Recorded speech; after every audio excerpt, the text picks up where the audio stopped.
Apakah Anda tahu bahwa hampir 70% orang percaya bahwa akar permasalahan dalam hubungan mereka adalah harapan yang tidak terpenuhi? Jadi, bagaimana jika ada satu kebiasaan sederhana yang dapat menjembatani kesenjangan ini? Sebuah kebiasaan yang begitu transformatif sehingga dapat meredakan konflik, membangun kepercayaan, dan membawa kedamaian dalam hubungan apapun, baik itu dengan pasangan, teman, atau rekan kerja. Hubungan memengaruhi hampir setiap aspek kehidupan kita, dari kedekatan dengan pasangan, kepercayaan dengan sahabat, keterhubungan dengan keluarga, hingga kerjasama dengan rekan kerja. Setiap orang mendambakan hubungan yang kuat dan sehat karena hubungan tersebut membawa kebahagiaan, kenyamanan, dan makna dalam hidup. Namun, di saat yang sama, hubungan juga bisa menimbulkan luka. Kesalahpahaman, harapan yang tidak terpenuhi, dan kekecewaan yang tidak terungkap adalah hal yang umum terjadi. Mungkin Anda pernah merasa sakit hati ketika seseorang mengecewakan Anda, atau merasa kesal karena merasa tidak didengarkan. Mungkin Anda menyadari adanya jarak yang semakin besar dalam suatu hubungan yang dulunya sangat Anda hargai. Seringkali, kita tidak tahu apa yang menyebabkan segalanya menjadi buruk. Kita berusaha lebih keras, memberi lebih banyak, atau menuntut lebih banyak, tetapi jarak antara kita dan orang lain tampaknya hanya semakin jauh.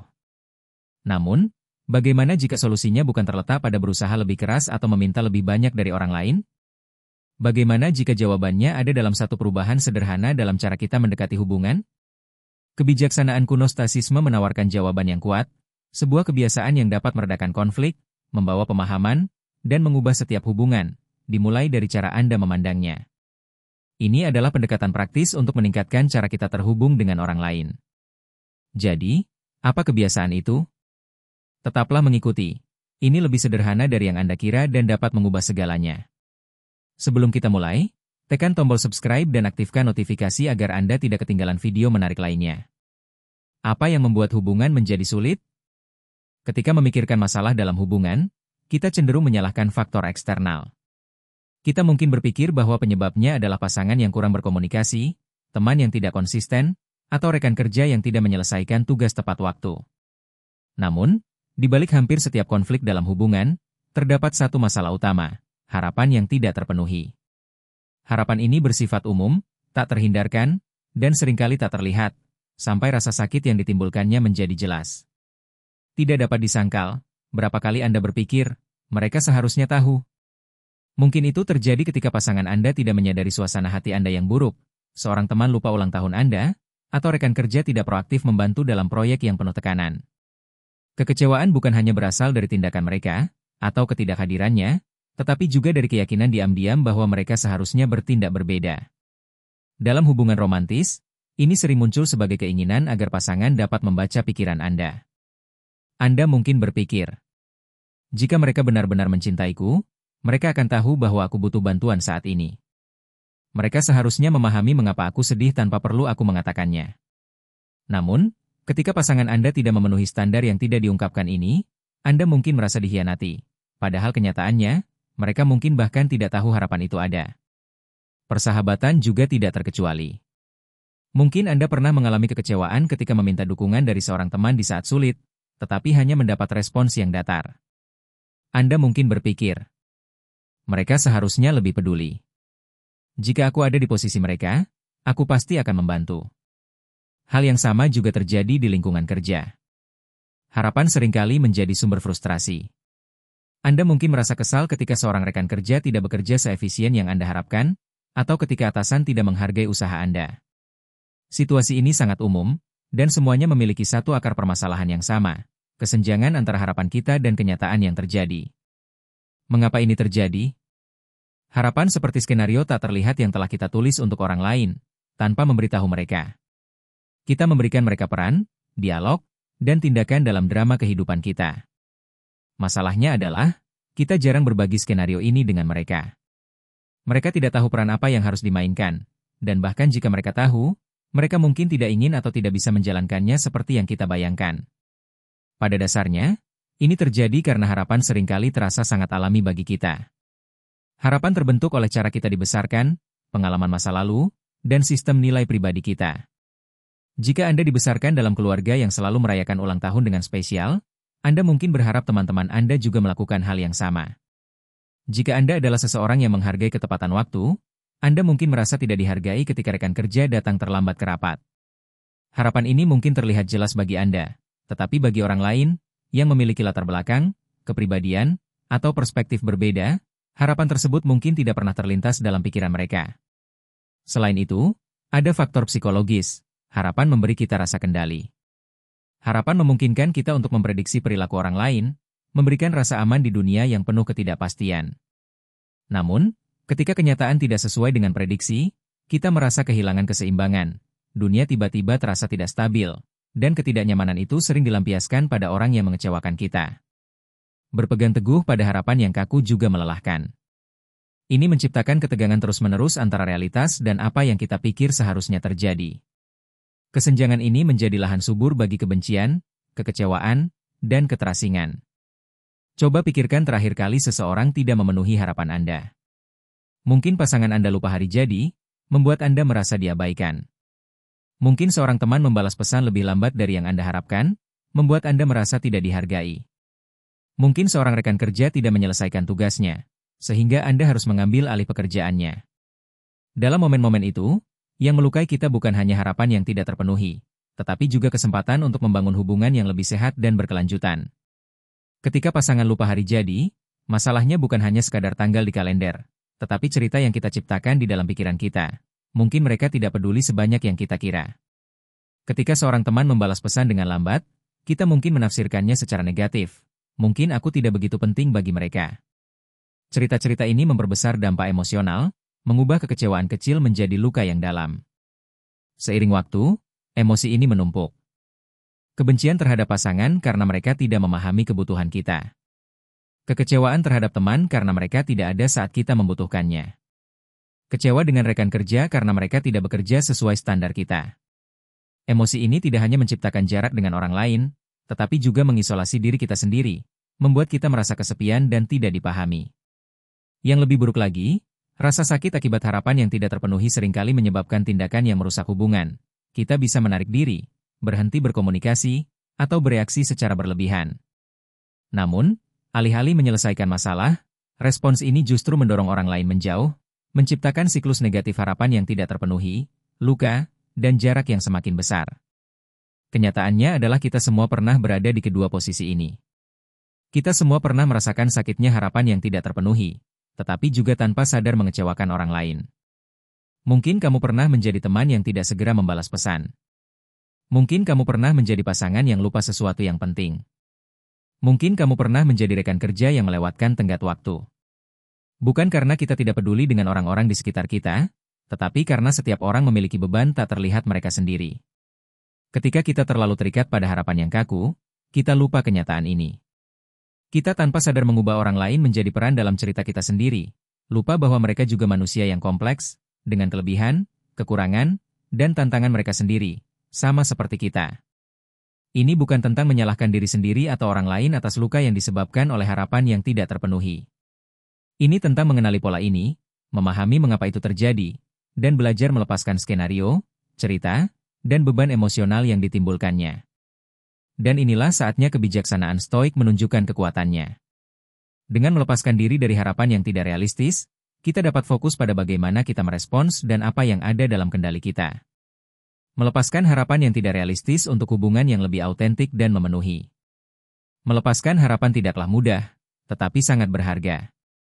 Langkah pertama adalah mengenali masalahnya dengan jujur, kebiasaan menempatkan harapan pada orang lain, padahal mereka mungkin tidak pernah menyetujuinya. Ketika kita menyadari hal ini, kita bisa mulai membebaskan diri dari stres dan kekecewaan, menciptakan ruang untuk hubungan yang lebih dalam dan penuh pemahaman. Dan itulah perubahan yang layak diperjuangkan. Kebiasaan, melepaskan harapan yang tidak realistis. Esensi dari prinsip pelepasan dalam stoikisme bukanlah ketidakpedulian. Ini bukan berarti kamu menutup diri secara emosional atau berhenti peduli pada orang-orang di sekitarmu. Sebaliknya, pelepasan berarti menerima bahwa ada hal-hal yang tidak bisa kita kendalikan, terutama perilaku orang lain. Ini adalah gagasan yang sering muncul dalam tulisan Epictetus dan Marcus Aurelius, dua filsuf stoik terbesar. Mereka menekankan bahwa kita harus fokus pada hal-hal yang berada dalam kendali kita, pikiran, tindakan, dan pilihan kita sendiri. Ketika diterapkan dalam hubungan, prinsip ini membawa perubahan besar. Melepaskan harapan yang tidak realistis berarti mengubah sudut pandang kita. Dari apa yang seharusnya mereka lakukan? Menjadi apa yang bisa aku kendalikan? Perubahan pola pikir ini mungkin tampak kecil, tetapi dampaknya sangat besar. Ini membebaskanmu dari beban harus menebak, memengaruhi, atau mengendalikan bagaimana orang lain berperilaku. Alih-alih mengharapkan mereka untuk memainkan peran yang kamu bayangkan, kamu bisa menerima mereka sebagaimana adanya. Seseorang yang juga memiliki kekurangan dan kehidupan batin yang kompleks, sama seperti dirimu. Melepaskan harapan tidak berarti menurunkan standar. Melepaskan harapan bukan berarti menerima perlakuan buruk atau mengabaikan batasan pribadi. Dalam setiap hubungan yang sehat, rasa hormat dan batasan tetap sangat penting. Namun, ini berarti kamu membebaskan diri dari stres yang tidak perlu, dari perasaan bahwa kamu harus mengendalikan segala sesuatu yang sebenarnya tidak pernah berada dalam kendalimu. Kesederhanaan namun kedalaman kebijaksanaan stoik. Dengan fokus pada apa yang bisa kamu kendalikan, tindakan dan responsmu sendiri, kamu akan mengurangi gangguan emosional yang disebabkan oleh faktor eksternal. Pikirkan berapa kali kekecewaan dalam hubungan berasal dari ekspektasi bahwa seseorang seharusnya bertindak dengan cara tertentu. Ketika pasanganmu tidak menunjukkan antusiasme seperti yang kamu harapkan. Ketika seorang teman membatalkan rencana di menit terakhir. Ketika rekan kerja tidak bekerja sesuai dengan standarmu. Namun, semua mereka seharusnya itu sebenarnya hanya ada dalam pikiranmu, bukan dalam realitas. Dan ketika sesuatu tidak berjalan sesuai ekspektasimu, hasilnya adalah kebencian, kekecewaan, dan konflik yang tidak perlu. Tetapi jika kamu bisa melepaskan harapan yang tidak realistis ini, kamu akan dapat melihat situasi dengan lebih jelas. Alih-alih berpegang pada apa yang seharusnya terjadi, kamu bisa bertanya, apakah mereka benar-benar peduli padaku? Atau aku hanya berharap mereka bisa memahami tanpa aku mengatakannya? Beralih dari harapan ke pemahaman. Ketika kita melepaskan harapan yang tidak realistis, kita menciptakan ruang untuk empati dan pemahaman. Alih-alih terjebak dalam frustrasi atas apa yang orang lain seharusnya lakukan, kita bisa mulai menerima mereka apa adanya. Dan dari sanalah hubungan yang lebih autentik dan damai bermula. Ketika kita melepaskan lensa harapan, kita membuka hati untuk empati dan pemahaman. Mungkin pasangan Anda sedang teralihkan oleh stres pribadi, teman Anda membutuhkan waktu istirahat, atau rekan kerja Anda telah berusaha sebaik mungkin dalam waktu yang mereka miliki. Kebiasaan ini tidak hanya membantu kita mengurangi kekecewaan, tetapi juga memberi rasa kebebasan yang mendalam. Ketika Anda berhenti mengaitkan kebahagiaan Anda dengan perilaku orang lain, Anda mendapatkan kembali kedamaian batin. Mulai sekarang, kebahagiaan dan kepuasan Anda tidak lagi tergantung pada apakah orang lain memenuhi standar diam-diam Anda atau tidak. Sebaliknya, Anda akan bergantung pada nilai-nilai dan pilihan Anda sendiri, menciptakan dasar yang lebih stabil untuk hubungan. Epictetus mengatakan dengan sangat tepat, bukan apa yang terjadi padamu yang penting, tetapi bagaimana kamu meresponsnya. Dalam hubungan, ini berarti Anda tidak bisa mengontrol bagaimana orang lain bertindak, tetapi Anda bisa mengontrol bagaimana Anda meresponsnya. Latihan melepaskan harapan tidak realistis. Melepaskan bukanlah saklar yang bisa dinyalakan mematikan begitu saja, tetapi ini adalah proses latihan. Itu memerlukan kesadaran, kesabaran, dan kesiapan untuk menghadapi cara berpikir Anda sendiri. Anda bisa mulai dengan menyadari harapan-harapan yang Anda miliki dalam hubungan. Harapan-harapan ini seringkali otomatis dan tidak diungkapkan, tetapi dengan latihan, Anda bisa mengenalinya dengan lebih jelas. Tanyakan pada diri sendiri. Apa yang saya harapkan dari orang ini saat ini? Apakah harapan ini realistis dan adil? Apakah saya sudah mengkomunikasikan harapan ini dengan jelas, atau hanya berasumsi mereka harus tahu? Misalnya, jika Anda merasa kecewa karena seorang teman tidak menelepon untuk mengucapkan selamat ulang tahun, berhenti sejenak dan renungkan.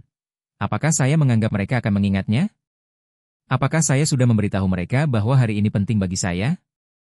Ataukah saya hanya berharap mereka memahami tanpa memberitahu? Menanyakan pertanyaan-pertanyaan ini membantu Anda mengenali harapan Anda dengan jelas dan mengurangi kekecewaan ketika segala sesuatunya tidak berjalan seperti yang Anda harapkan. Melepaskan harapan tidak realistis kunci untuk kedamaian dan koneksi sejati. Alih-alih menyimpan dendam, beri ruang untuk pemahaman dengan menantang asumsi-asumsi Anda. Komunikasi terbuka, jembatan antara keinginan dan kenyataan. Banyak harapan yang tidak terpenuhi karena mereka tidak pernah diungkapkan. Kita sering berharap orang lain memahami kita secara intuitif, tetapi ini jarang terjadi. Cobalah ini. Mereka harus tahu saya membutuhkan bantuan. Saya merasa kewalahan, bisakah Anda membantu saya dengan ini? Teman-teman saya pasti tahu acara ini penting bagi saya. Akan sangat berarti jika Anda bisa datang. Ketika Anda mengkomunikasikan kebutuhan Anda dengan jelas, Anda memberi orang lain kesempatan untuk merespons. Jika mereka tidak melakukannya, Anda bisa merespons berdasarkan tindakan mereka, bukan harapan yang tidak terlihat dari Anda. Fokus pada nilai dan tindakan diri sendiri. Alih-alih mencoba mengontrol orang lain, hiduplah sesuai dengan nilai-nilai Anda sendiri. Jika kedermawanan penting bagi Anda, berikan dengan bebas tanpa mengharapkan balasan. Jika kejujuran adalah nilai inti, katakanlah kebenaran, bahkan jika orang lain belum siap melakukannya. Ketika Anda fokus untuk menjadi orang yang Anda inginkan, Anda tidak lagi membutuhkan konfirmasi dari orang lain terhadap pilihan Anda. Ilmu di balik melepaskan harapan tidak realistis. Penelitian menunjukkan bahwa otak kita cenderung menciptakan harapan sebagai cara untuk memahami dunia. Namun, harapan-harapan ini bisa menyebabkan distorsi persepsi, membuat kita menginterpretasikan situasi dengan cara yang meningkatkan emosi negatif. Beberapa distorsi yang umum. 1. Membaca pikiran, percaya bahwa orang lain seharusnya tahu apa yang kita inginkan tanpa kita katakan. 2. Mempersonalisasi, berpikir bahwa tindakan atau ketidakpedulian orang lain mencerminkan perasaan mereka terhadap kita. Kedua hal ini meningkatkan kekecewaan dalam hubungan. Selain itu, bias negatif membuat kita lebih fokus pada kesalahan daripada pada hal-hal yang berjalan dengan baik. Ketika seseorang tidak memenuhi harapan kita cenderung fokus pada kekurangan mereka daripada menghargai usaha yang telah mereka lakukan. Solusinya? Fokus pada apa yang dapat Anda kontrol. Pemikiran Anda. Cara Anda berkomunikasi. Tindakan Anda. Ketika Anda melakukan ini, Anda mengurangi pengaruh distorsi kognitif dan bias negatif. Ini membantu Anda mendekati hubungan dengan lebih jelas dan ketahanan emosional yang lebih baik. Menantang asumsi Anda menciptakan ruang untuk pemahaman, bukannya kebencian. Cobalah untuk berkomunikasi secara terbuka, karena banyak harapan tidak terpenuhi hanya karena tidak diungkapkan. Kita sering berharap orang lain memahami secara intuitif apa yang kita butuhkan, tetapi ini jarang terjadi dalam kenyataan. Komunikasi yang jelas dan terbuka dapat memperkecil jarak antara keinginan Anda dan tindakan orang lain. Daripada berpikir bahwa mereka harus tahu Anda membutuhkan bantuan, cobalah mengatakan, "Saya merasa kewalahan, bisakah Anda membantu saya dengan ini?" Daripada berasumsi bahwa seorang teman memahami pentingnya suatu acara bagi Anda, ungkapkan secara langsung. Akan sangat berarti jika Anda bisa hadir. Ketika Anda mengungkapkan kebutuhan Anda memberi kesempatan kepada orang lain untuk merespons. Jika mereka memilih untuk tidak melakukannya, Anda dapat merespons berdasarkan tindakan mereka, bukan harapan yang tidak diungkapkan. Pelajari untuk fokus pada nilai-nilai dan tindakan Anda. Alihkan energi Anda dari mencoba mengendalikan orang lain menjadi hidup sesuai dengan nilai-nilai Anda sendiri. Misalnya, jika kemurahan hati penting bagi Anda, berilah dengan bebas tanpa mengharapkan imbalan. Jika kejujuran penting, katakanlah kebenaran Anda, meskipun orang lain tidak segera merespons. Dengan fokus pada apa yang ingin Anda jadikan diri Anda menghilangkan kebutuhan untuk mendapatkan pengesahan dari orang lain untuk pilihan Anda. Kekuatan untuk melepaskan harapan tidak hanya merupakan filosofi, tetapi juga didukung oleh penelitian psikologi. Penelitian menunjukkan bahwa otak kita diprogram untuk membentuk harapan sebagai cara untuk memahami dunia. Namun harapan-harapan ini dapat menyebabkan distorsi persepsi, di mana kita menafsirkan situasi dengan cara yang memperkuat emosi negatif.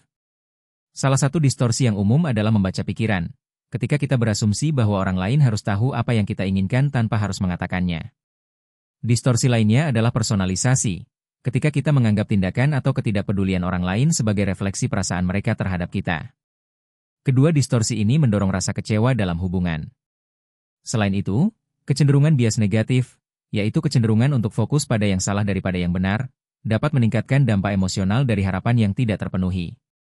Ketika seseorang tidak memenuhi standar kita cenderung fokus pada kekurangan mereka daripada menghargai usaha mereka. Melepaskan membantu melawan kecenderungan ini dengan fokus pada apa yang bisa kita kontrol, pikiran, komunikasi, dan tindakan kita.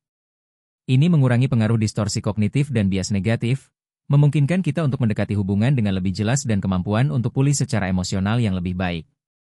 Melepaskan harapan yang tidak realistis bukan berarti menyerah pada hubungan yang bermakna, tetapi menerima mereka apa adanya. Ini adalah melepaskan naskah yang telah kita tulis untuk orang lain dan membiarkan mereka menampilkan diri mereka dengan jujur, dengan segala kekurangan mereka.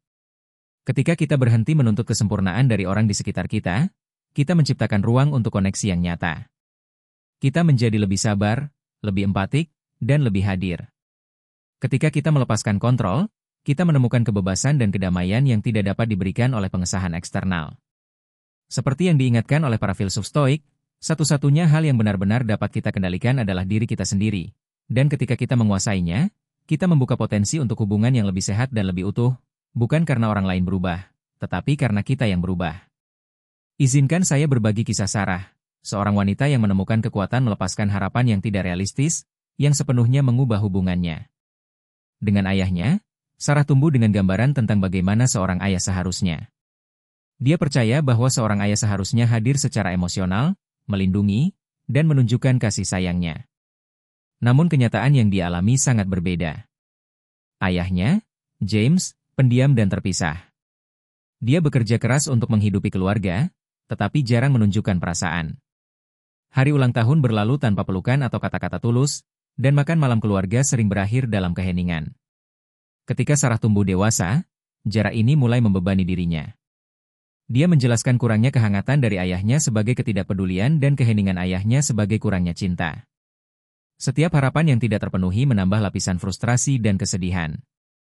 Dia bertanya-tanya mengapa ayahnya tidak bisa menjadi ayah yang dia butuhkan, mengapa dia tidak cukup peduli untuk menunjukkan hal itu.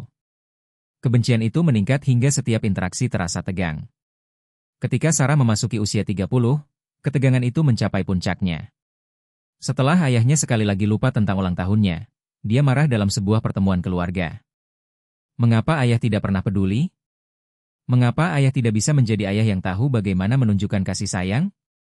Dia menuntut, suaranya bergetar dengan kemarahan yang terkumpul selama bertahun-tahun.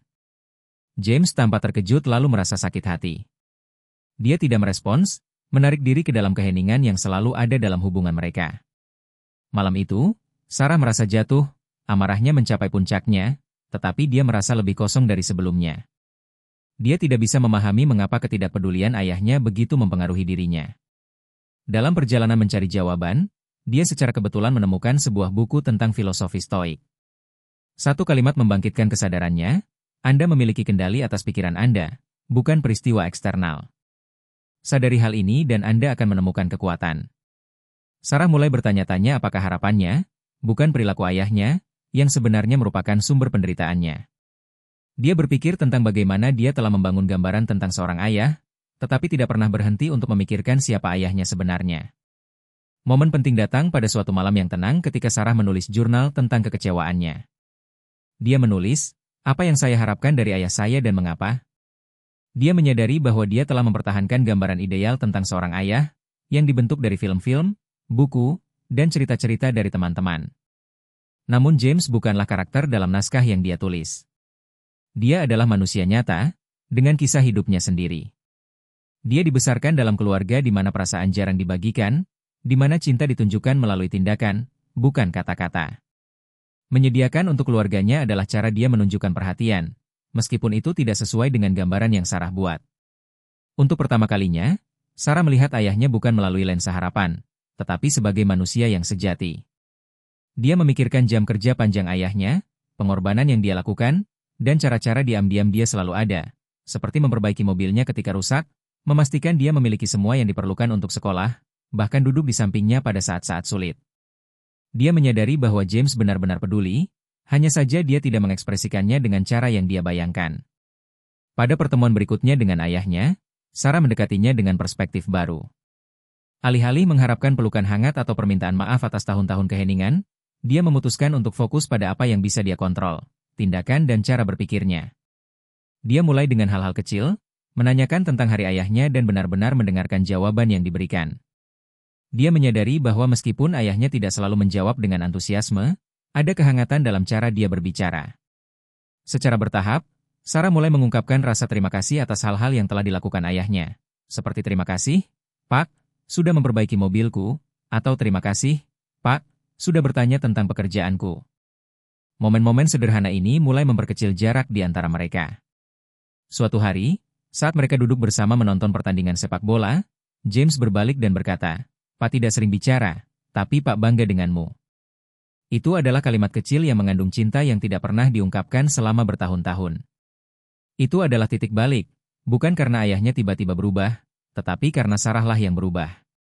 Dengan melepaskan ekspektasi bahwa ayahnya harus menjadi orang lain, dia memberi ruang bagi hubungan mereka untuk berkembang secara lebih tulus. Perubahan ini tidak hanya memperbaiki hubungan Sarah dengan ayahnya, tetapi juga mengubah cara dia mendekati semua hubungannya.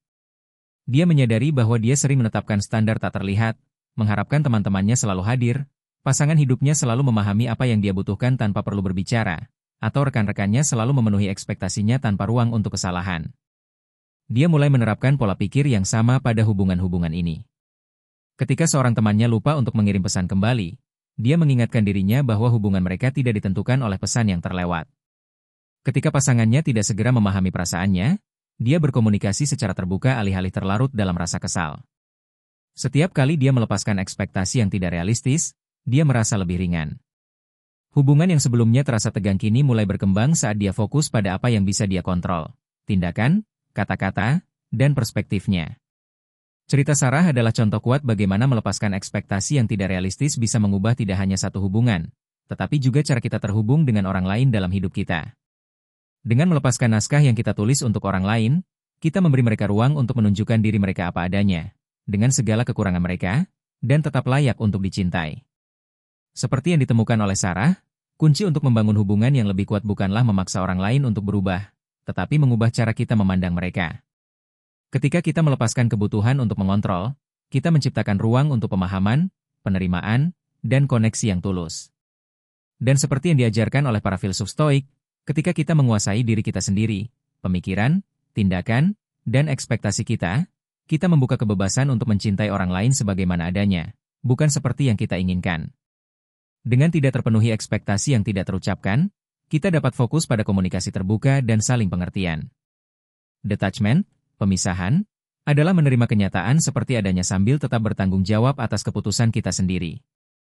Jika perilaku seseorang melanggar batasan kita atau terus-menerus menyebabkan kerugian, kita berhak untuk menghadapinya, entah itu melalui percakapan jujur, menetapkan batasan, atau jika perlu, mundur. Apa yang tidak dimaksudkan dengan detachment adalah melepaskan ilusi bahwa orang lain ada untuk memenuhi ekspektasi kita. Ketika kita fokus pada mengendalikan pikiran dan reaksi kita membebaskan diri dari beban emosional mencoba mengubah hal-hal di luar kendali kita. Ketika kamu berhenti menahan orang lain dengan standar tak terlihat, kamu membuka pintu untuk pemahaman, empati, dan koneksi yang tulus. Alih-alih tenggelam dalam hal-hal yang tidak dilakukan orang lain, kamu bisa fokus pada apa yang telah mereka lakukan. Alih-alih merasakan frustrasi dengan perbedaan, kamu bisa belajar untuk menghargainya. Pikirkan bagaimana kebiasaan baru ini bisa meresap dalam hidupmu. Hubungan yang tegang dengan orang tua atau saudara bisa menjadi lebih lembut ketika kamu mulai melihat tindakan mereka dalam cahaya yang baru. Persahabatan bisa berkembang ketika kamu berhenti mengharapkan kesempurnaan dan menerima cara unik temanmu menunjukkan kehadirannya untukmu.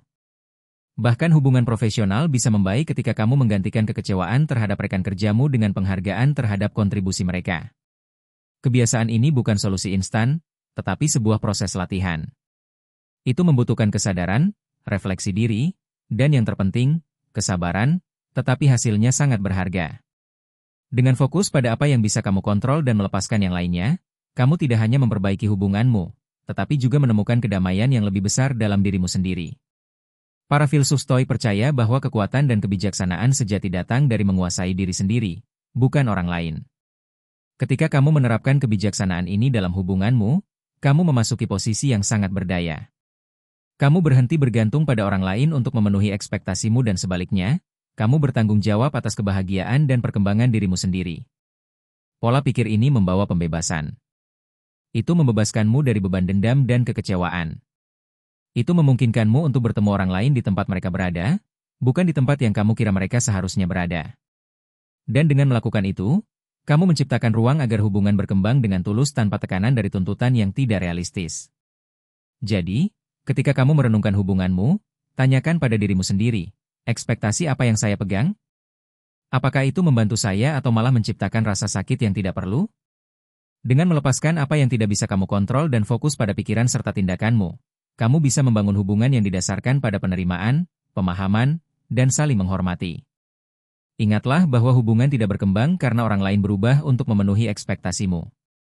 Mereka berkembang karena kamu memilih untuk mendekatinya dengan kejelasan, kasih sayang, dan kebijaksanaan untuk tahu apa yang ada dalam kendalimu.